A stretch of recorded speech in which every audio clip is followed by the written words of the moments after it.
what's called a Category 1 public meeting.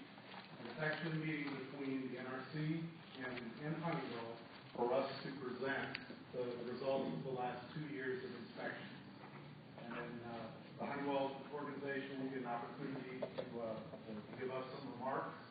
And when they finish that, we'll close the business portion of the meeting, and we'll open up the floor to questions between anyone in the audience and the NRC, which is myself right now. So that being said, first thing we want to talk about a little bit is safety. In the event that there's a fire or something that requires us to evacuate, there's an emergency exit right over here, one off to your right over here, and of course the door that you can't use. And I'll be the last one out to make sure that everybody gets out of the building safe.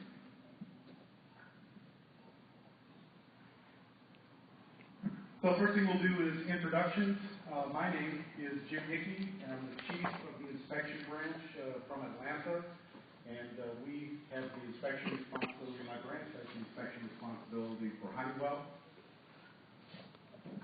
Dave Harlan, I'm the senior project inspector for the Honeywell side out of Fort Buchanan Region 2.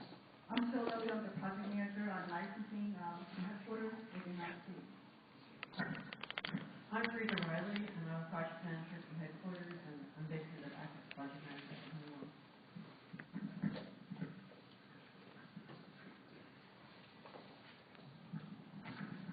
Jim Pritchett, I'm the plant manager of Metropolis Works. Mark Wolf, I'm the nuclear compliance director at the Honeywell Metropolis plant. So the way the presentation will flow tonight is a little description about the NRC, what we do. We'll discuss the results of the Metropolis facility. Then we'll give Honeywell an opportunity to talk about the things that they're doing at the site. Again, we'll adjourn the business portion of the meeting, and then I'll open it up for informal questions from the audience. And then we'll adjourn the meeting. So the Nuclear Regulatory Commission's mission is that we license and regulate the nation's civilian use of radioactive materials to protect public health and safety, promote common defense and security, and protect the environment.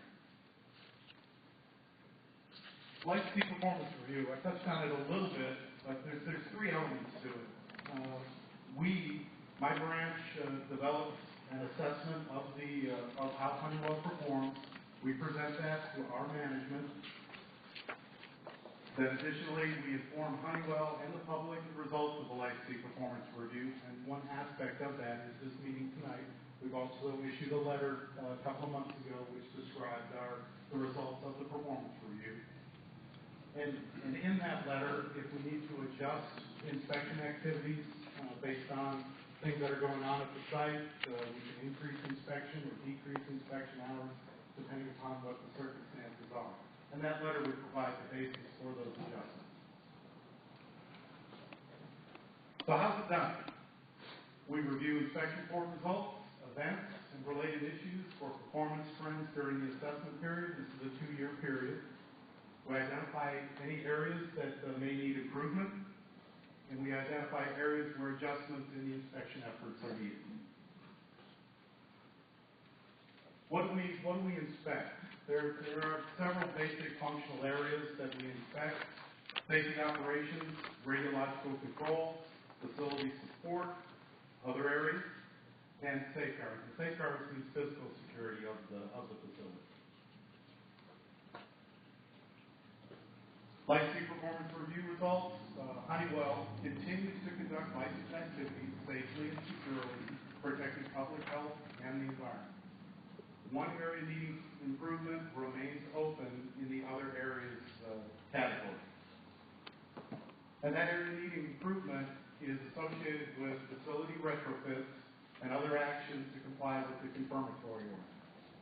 Now, in October of 2012, we issued an order to Honeywell to remain shut down to address some seismic issues. All of the physical modifications have been completed at the facility. All the required changes have been inspected by us, And last summer, in July, we authorized the plant to be restarted. There's one action that remains associated with the order, and that's called an ISA, which is an integrated safety assessment. Honeywell has completed that assessment and submitted the document to us for review and approval, and that review and approval is in progress. So when we complete that review and accept it, at that time,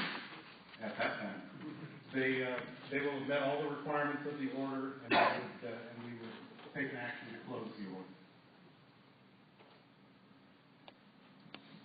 So based on our review of the last 2 years of operations, we're going to continue with our baseline inspection program, and we are going to continue to review the revised integrated safety assessment submittal that's currently in progress. So no additional inspections. We're not increasing the number of inspection hours, or we're not decreasing the number of inspections.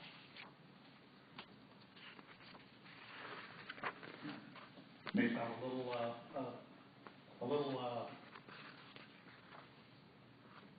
not very exciting, but that's generally what we look for when in the Nuclear Regulatory Commission when we're evaluating licensees. It should be very straightforward, very predictable.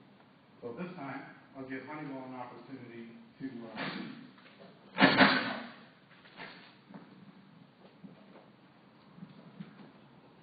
Thank you, Jim. Although I've had the pleasure to previously meet a lot of folks in the room tonight, including Mayor McDaniel, Mayor Bill, thanks for being here tonight. I did want to take a moment to introduce myself to those that I've not yet met. My name is Jim Pritchett, and I became plant manager for Honeywell's Metropolis Works in December of last year, having joined Honeywell's operations earlier in 2000. I had more than 20 years of industry experience prior to joining Honeywell, and it is truly an honor for me to assume this leadership position at this great plant. If there's one common thread in my career, it is that my number one priority has been and always will be safety. I would not work for any company that does not share that commitment. I am pleased and proud that Honeywell is equally committed to the safety of its employees and the communities in which we operate. I've seen that commitment in my time at Honeywell. I've seen it demonstrated through investments in our operations. This includes more than $40 million that the company has invested most recently to ensure that this plant can withstand natural disasters. Those improvements, they improved safety. They allowed us to sustain our operations. And they also allowed us to preserve 270 full-time jobs at that plant. And in a moment, my colleague, Mark Wolf, will give some brief examples of those investments. But before I ask him to present, I do want to take a moment to thank the NRC for their commitment to our safe operations. I'd also like to thank them for their thorough and impartial manner in which they conduct inspections. And of course, thank you for hosting this meeting this evening. I do appreciate your time here tonight. And with that, I'll turn it over to Mark. Thanks, Jim. I'm going to talk a little bit about some of the work that we've done over the last couple of years. We had several goals when we set out to do this work. The first was to strengthen key buildings and equipment against seismic risks. We set out to reduce the UF6 release risk. And we also went about improving the hydrochloric acid storage on site activities, and also improving the ability to withstand the effects of tornadoes. And as a result of a lot of that, our emergency response plan went through some updates as well, and through the inspection process with the NRC, all of those have been found to be effective in meeting the requirements. Now, obviously, Honeywell's a big company, and we have a lot of resources, but we're not experts in everything. So we went out and we partnered up with some people who are both nationally and internationally recognized as experts in a lot of these areas. The first company, and I realize it's a little hard to read, but a company by the name of RPK Structural and MXA Associates. These guys did structural analysis. The actual analysis is called the pushover analysis. It's a very complex mathematical process they go through where they analyze what the building is going to do, they apply stresses to it, figure out where something needs to be fixed, fix that, go do the next analysis. It's a very iterative process. And these guys quite literally wrote the book on how to do that kind of work. The next company we used is a company called ABS. They have a lot of seismic expertise. They sort of provided the bridge between the highly technical analysis piece of it and what needed to be actually done to the plant. So they provided that service to us. And then Intercon is a company that deals a lot with nuclear organizations, and they did a lot of the field inspections for us, provided independent assessment of not only the engineering, but the work that was going on in the field as well. And then finally, we had a company called Baker Risk help us out, and they do a lot of modeling in terms of what the risk assessment looks like, what the hazards to not only the employees, but the community, and we used a lot of their input to decide what exactly we wanted to go target in terms of improvements in the plant. But at the end of the day, the overall goal was to assure the safety not only of our employees, but also the community and the surrounding areas as well. So a couple of examples of some of the upgrades we went through. For those who don't know, the Beach Material Building is a 6-story building. It's the big building you see when you drive by. It is 6 floors plus a basement. We have equipment throughout the building. We have pipes that go throughout the building. And so that was the main building that we needed to fix. We went about doing that by putting structural improvements in. We added new beams. We modified what are known as connections, where beams and joists would meet. We upgraded those connections. We added beams where necessary. We replaced beams where necessary. And a couple of fun facts.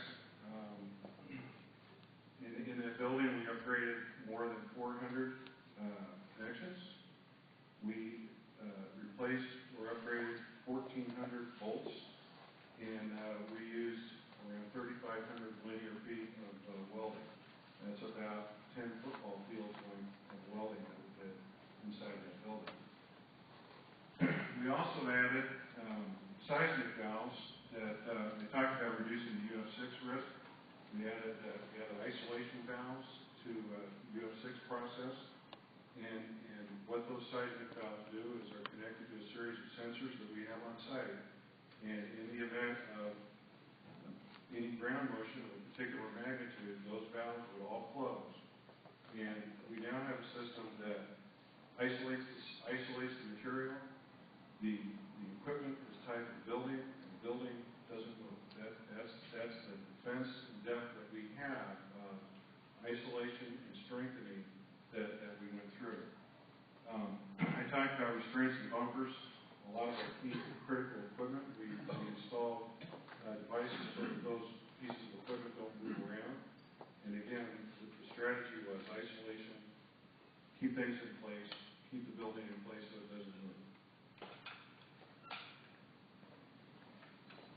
For those of us who live in the Midwest, we all know about tornadoes. There was one that came through here not too long ago. So we know what the tornado risk here is at the site. The threat at our plant is primarily from debris. This is a point of reference. The design that we use is a piece of pipe roughly the size of a telephone pole. So our system looked at where we had vulnerability of flying debris, and as a result, we installed tornado shields. It's kind of hard to see, but on the outside of the building, we have tornado shields attached to the outside of the building that protects the equipment that's on the other side of that wall. And the whole point there is to keep the stuff inside where it belongs. We also installed guards and cages around some of our peripheral equipment, and the tornado preparedness that we have, we now have a procedure that when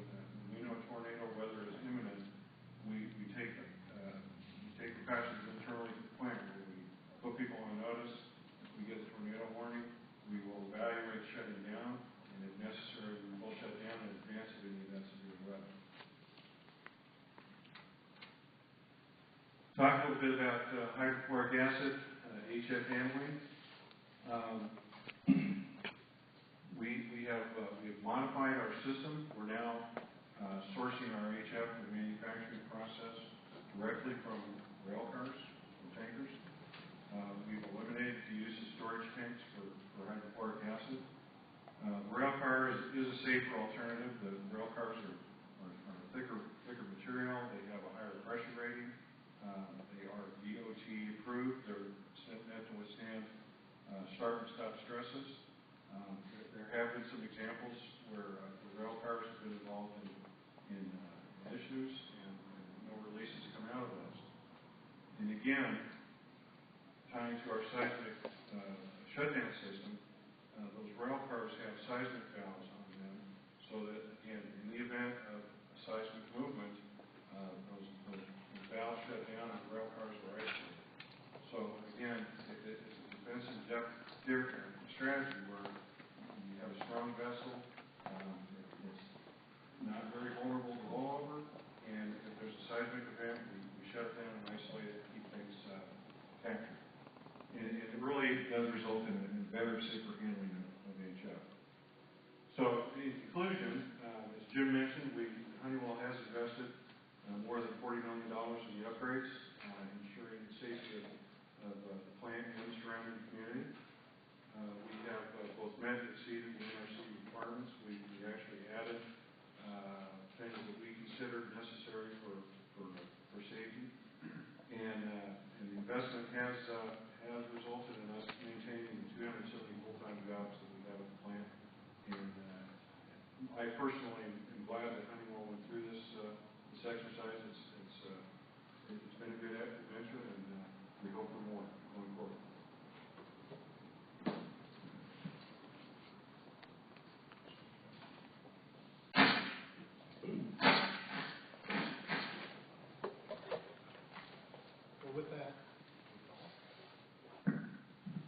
With that, we will we'll close the business portion of the meeting at this point, and thank you very much for your sharing the efforts that you've undertaken over the past couple of years.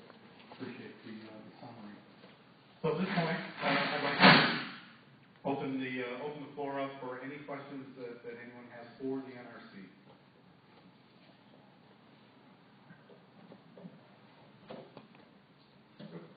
Mr. Higgins. Make sure everybody can hear you. Yes, Mr. Higgins, my name is Howard Cook.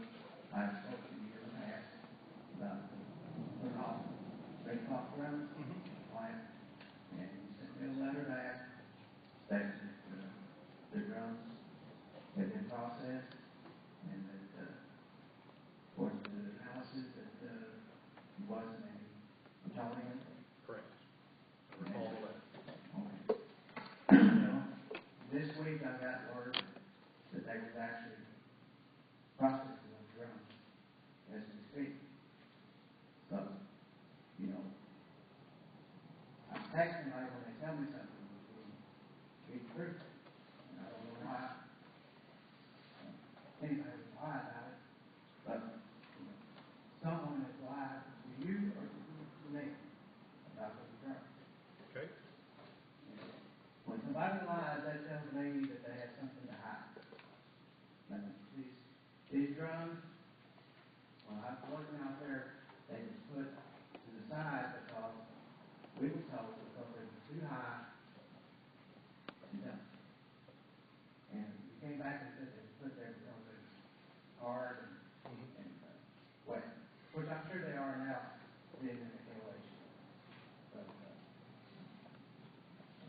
I just want to let you know that if that's the case, I've been lied to. I know I've been lied to, but you may have been lied to. Okay.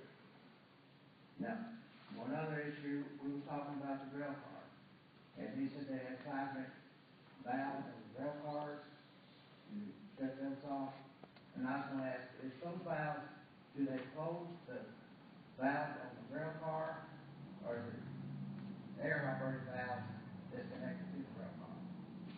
Well, I'll tell you what, The question is to me, Okay. and I don't have that that specific level of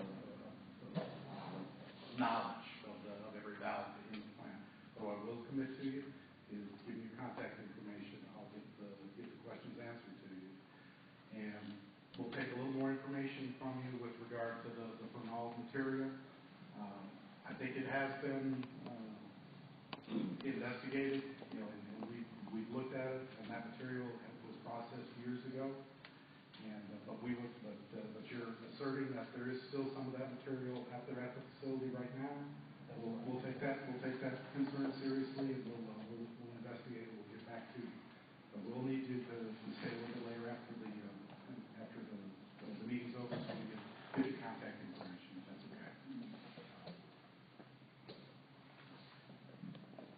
Any other questions?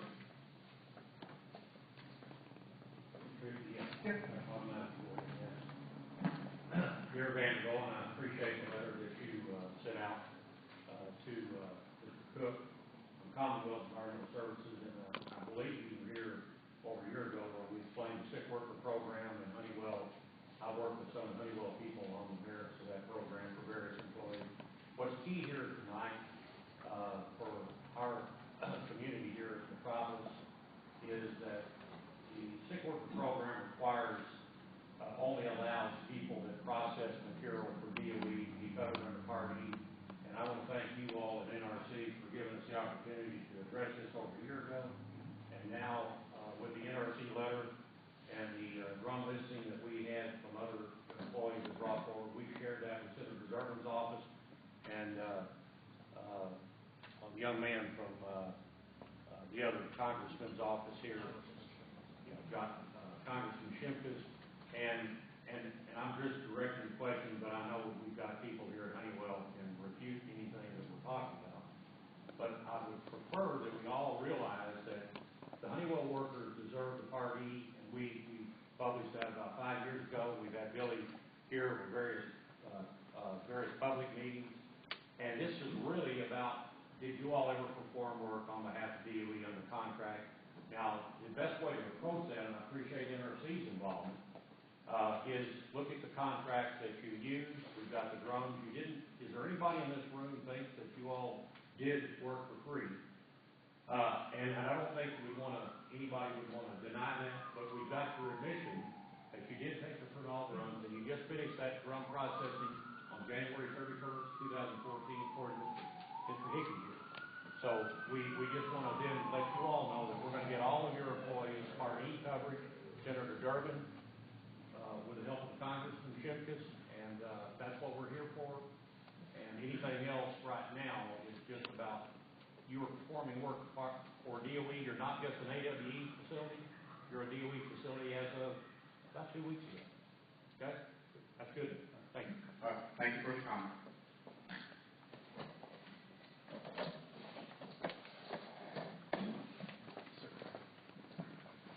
My name is Ricky Ladd. I'm an individual. I don't know a whole lot about Allied or Honeywell, Okay. But I do have a question. Sure.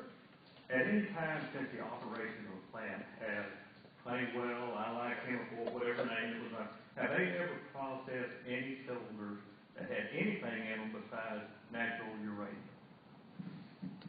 To my knowledge, this facility is only licensed to convert natural uranium and natural concentrations. No enriched uranium has been processed at the facility. Do you have any? Is it a question or?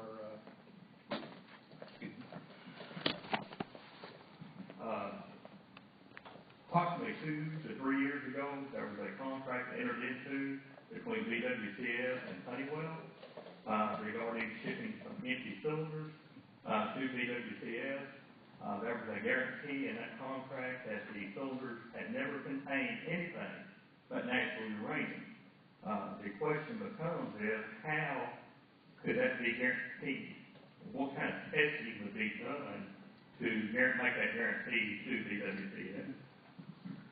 The shipment and transfer of cylinders is a very precise and rigorously controlled process. So the material that's in the cylinders is sampled at several stages during the confirm what the enrichment level, what the concentration level is in those cylinders. And so there would be records that would show the concentration of the material in the cylinders.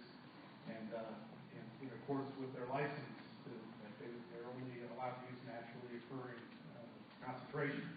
If they got something like that, they would not be able to accept it. Can I ask one more question? Sure.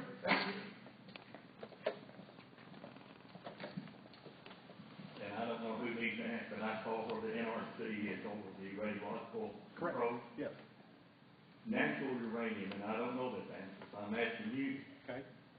What kind of radioactive particle emitter, I believe is the proper term, would be natural uranium? Would they be an alpha? Would they beta gamma? Alpha. Alpha only. Alpha's the primary contribtor, yes. Well, the reason I'm asking that question, when I worked at PWCS, we received cylinders from Honeywell that not only contain alpha, but contain beta gamma. There are some daughter products that have some of those elements, but Would that be consistent with natural uranium? I'll ask that question. okay. Yeah.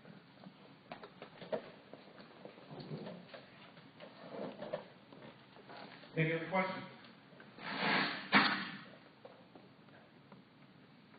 Smith?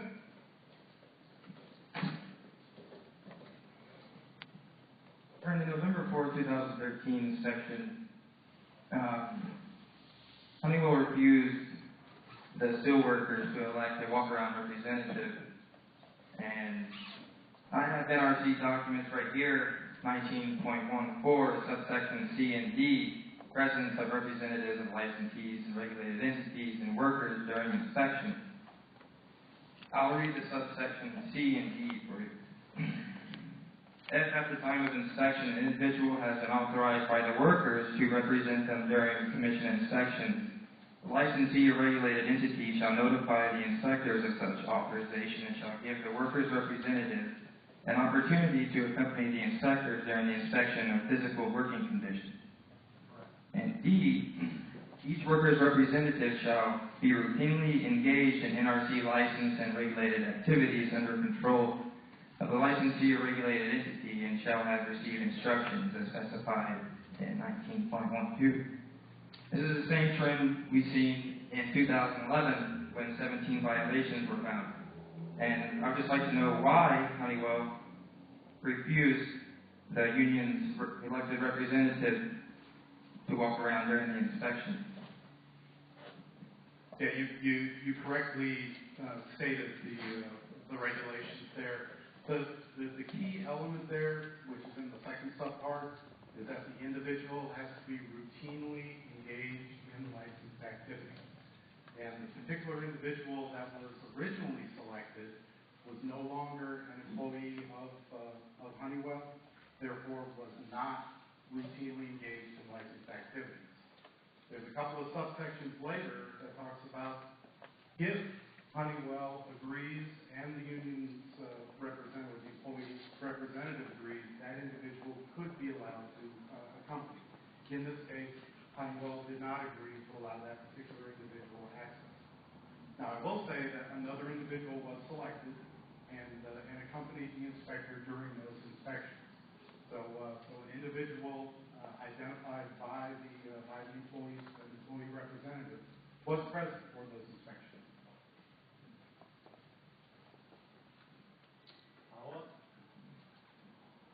This seems like the same thing we've seen in 2011.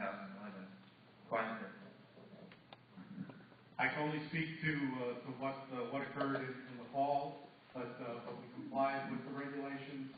The basis for the individual being routinely engaged in NRC regulated activities is one of safety, because the NRC inspector cannot take responsibility for someone else accompanying them in the inspection.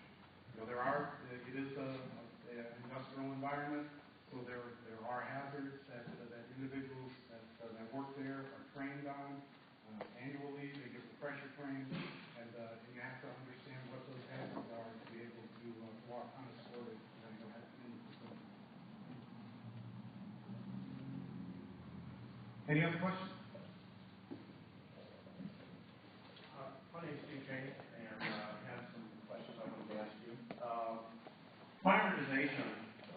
see some photographs of some barrels that are on Honeywell property, the west side of the plant, as you're facing the plant. Okay.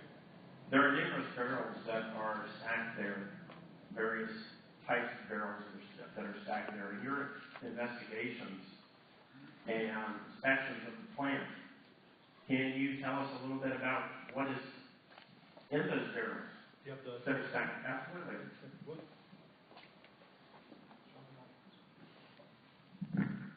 Okay, what we've got here are a series of, they look like 48X cylinders. They're not really barrels.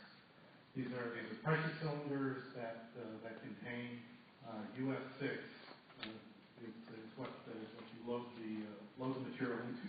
The barrels or the cylinders that you show on the picture right there are all empty. So there's no material in any of those cylinders.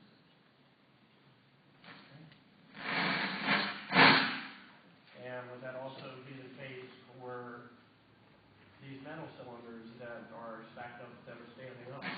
Now, those are 55-gallon drums, and those contain what's called yellow cake, which is the concentrated naturally occurring uranium.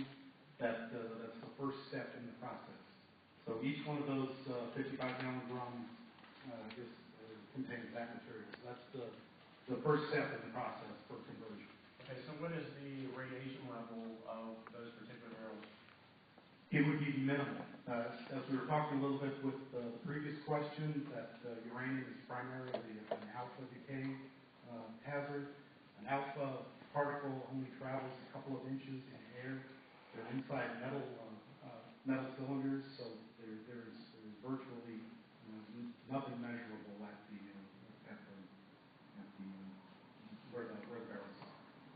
The uranium itself is not an external hazard. It's an internal hazard. The alpha particle is highly charged, so if you inhale it or ingest it, that's where the primary hazard. Which brings me to, which kind of brings me to my second question then about this. You just stated that the primary danger of this yellow cake inside these would be in the form of ingesting it, breathing it in. What would happen in a situation, let's say we had a tornado, we live here in Tornado Alley, a tornado were to come through and lift those barrels up, and who knows where they could land here in Metropolis, possibly busting open and exposing the community to this agent that you're talking about. And why would we not come up with some kind of protective measure for those barrels, like an enclosure or a cage, as the upgrades have been done inside the plant? The facility is licensed to store that material, and they are storing the material in accordance with the license. When you talk about events and consequences, there are two things that we consider: the potential initiating event frequency and the potential consequences. When you put those two together, you come up with overall risk.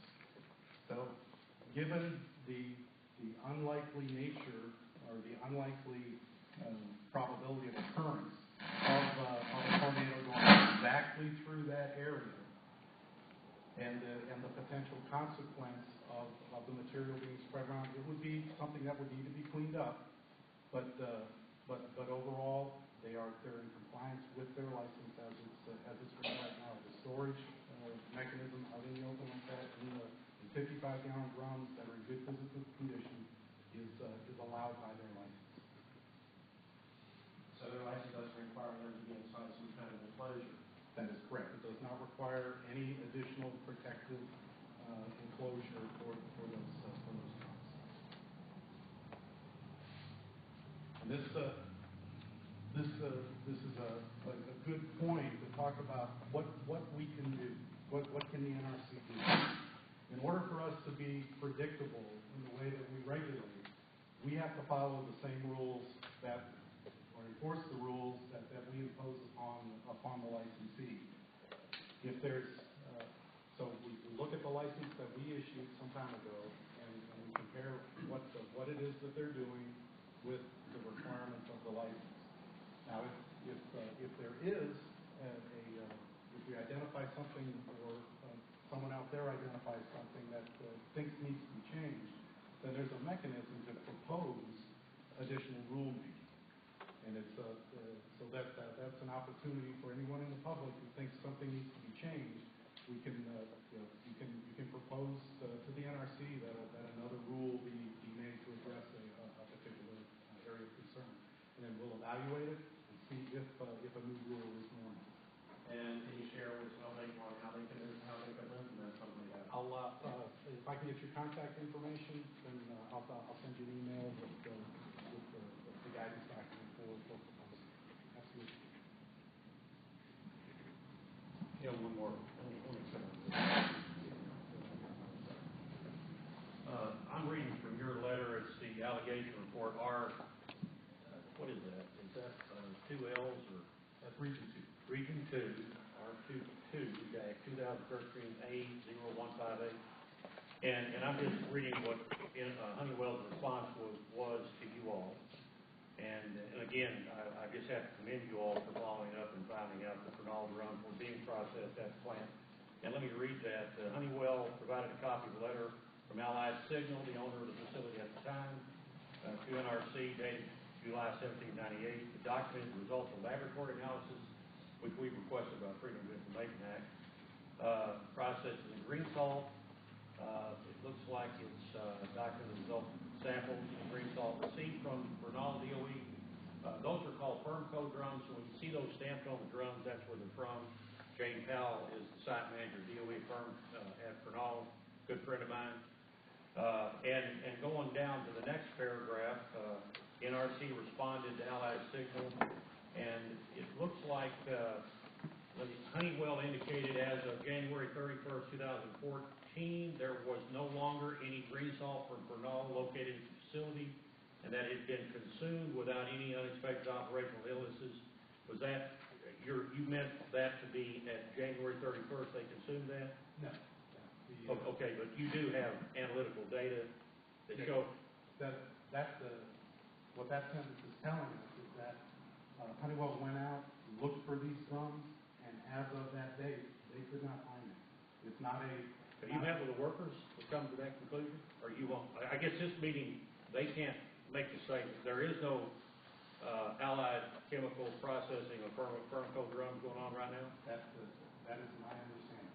And so there's nobody can say that there is in the audience or not? Is that an NRC hearing? Right now, the meeting is between the public and myself. Well, that's kind of unfair, but understand. It's almost like these people deserve to hear this, but they're not. Appreciate the comment. But would you be surprised the Department of Justice has been provided that information to the contrary? Y'all are both federal agencies, so you can communicate, right? And I've sent some of that to you all. Okay. Okay. All right. Thank you. Thank you for the comment. Any other questions? I'm not even gonna get up here. Okay. You can actually, could you give a brief description, I know it's a long story, about the daughter product? Boy, I'm probably not the right person to get into the decay chain from memory of uranium and all. But daughter products in general is radioactive material. One element will lose material through radioactive decay, turn into another element, and that element may also be radioactive and give off other radioactive particles over time. And I don't remember what the chain is, what the half-lives are, which half-life is what describes how quickly the element will decay. Natural uranium, what is U-235, 8? Well, natural uranium is just that, uranium. Within natural uranium, there are individual isotopes. Uranium-238 is the primary concentration, which is about 99% of naturally occurring uranium, and uranium-235, which is the isotope that we need for commercial nuclear power plants, is a little less than 1% of that makeup. Thank you. Any other questions? Hearing none, I really want to thank everybody for coming out. You know, it shows that each one of you is motivated. You've spent some time you're spending your time to come out and hear from Honeywell, from us, the NRC, about the local facility, and it reflects very well upon you individually. And before I leave, I would like to give Mayor Billy an opportunity. They never going to give me that mic. You never want to take the opportunity to say something? They're literally out there. I get it. And I champion what the gentleman said. This is our community. We all live here. You know, we want the safest facility that money can buy. And I've lived here all my life, and we want that plant not only for every union worker in our city, every company person, and every representative of our town. And it means a lot. And I have to say, since I've been in public office, NRC and every plant manager that we've had since I've been here is very forthcoming with information to keep us abreast of what it is. And I do want to thank each and every one for coming out and taking your time. Thank you. And with that, I'll go ahead and conclude the meeting. Thank you very much for coming. And if the individuals that I wanted to get some contact information on, if you could come up, we'll get that from you.